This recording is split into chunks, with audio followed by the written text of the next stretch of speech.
the perfect storm that you guys know about that appeared on TV.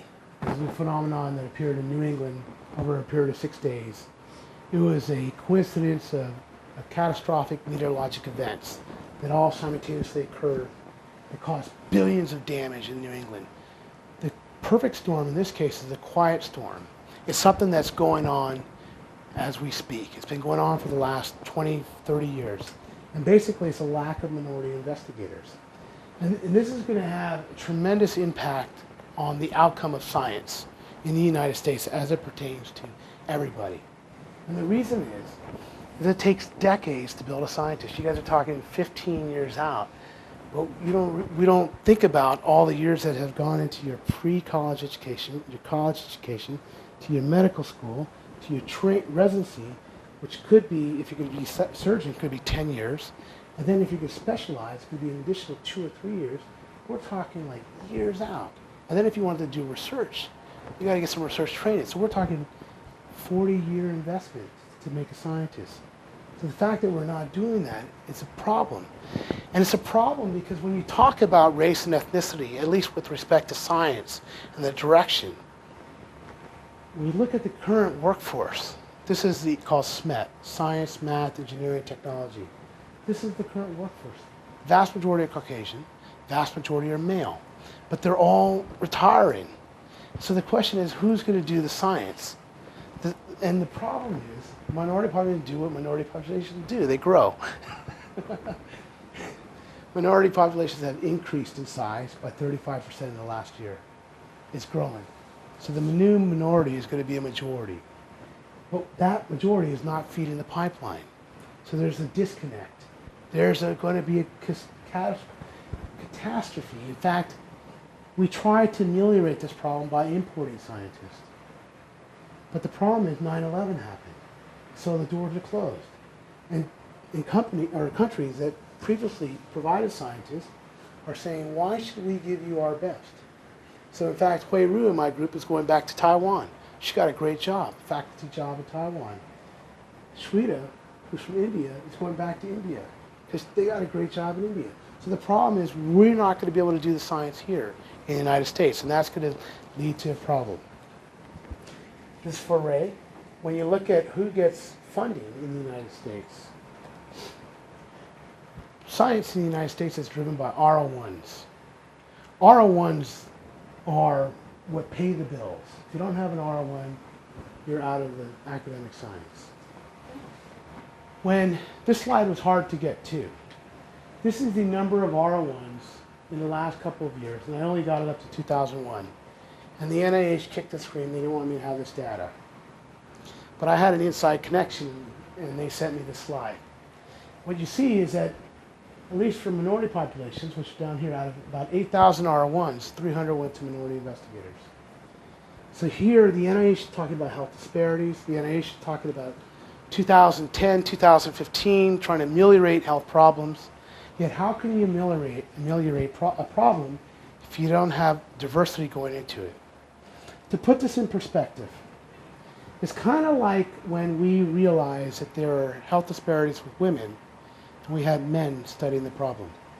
It was only when women got into science, and that happened in the last 20 years, that women started doing research, and women started saying, gee, when men and women present with a heart attack, they actually present differently. And you'd be surprised, but these papers are still coming out saying that women have different physiologic presentations for heart attacks than men. And it was only because women got in that we started realizing that there's a difference. So that's the problem. And in fact, it's reached such a problem that Chancellor of Berkeley called this a failure of publicly funded institutions. The point that I made earlier is that the new majority provides a lot of the taxes that support the NIH, which drives the scientific budget.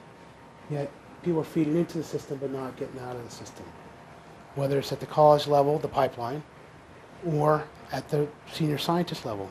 And we're all culpable. We are all culpable.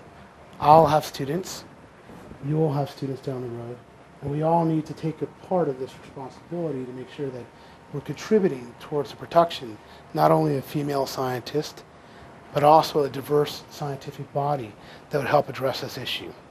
So the question that you guys should come away from this is whether or not race is a social or biologic construct. Okay, unlike gender, which is almost purely biologic, there's some caveats. I know that. There's always one in the audience, but there are some caveats. But pretty much male, female. Just give me that. Race is not that straightforward. Race is shaped by geographic factors. If you live on the other side of a mountain than someone else, you're not going to mate with them. Now, with globalization, that's changing. But historically, that's how things work. If there's a big Atlantic Ocean separating populations, they're not going to mix. Race is social. Not all of us marry for love. And then there's cultural differences. People marry because they want to be culturally similar. So even though these factors they're not biologic in nature, the consequences are biologic because racial and ethnic groups do differ genetically, and therein lie some of the biologic differences or the biologic implications of all those other social factors. So really, there is a social construct, there is a biologic construct. It's the interface of the two that makes race such a complex issue. And to sum it up, I think there's great diversity, at least within the U.S. population, and that diversity is just growing, growing, and growing. And the fact is that there are challenges, but many of these challenges present an opportunity for us to try to uncover why some populations suffer more than other populations from different diseases. And kind of like my own personal problem,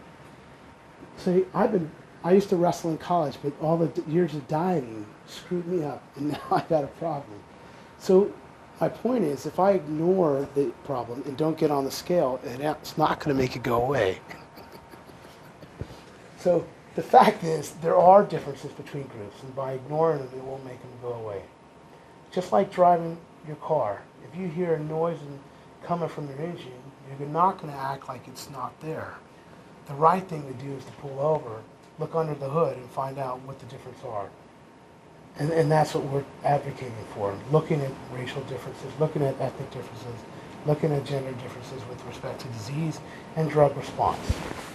So as Kenny mentioned, this is my pipeline. I have millions of people that have helped me. Kenny's here. Lots of people have helped at various stages in the pipeline. Now, my last half of my talk was political, and these guys may not all agree with what I said politically, but they will agree with the science that we've published. And a lot of our support comes from the Sandler Center, which is a nonprofit institution out of UCSF.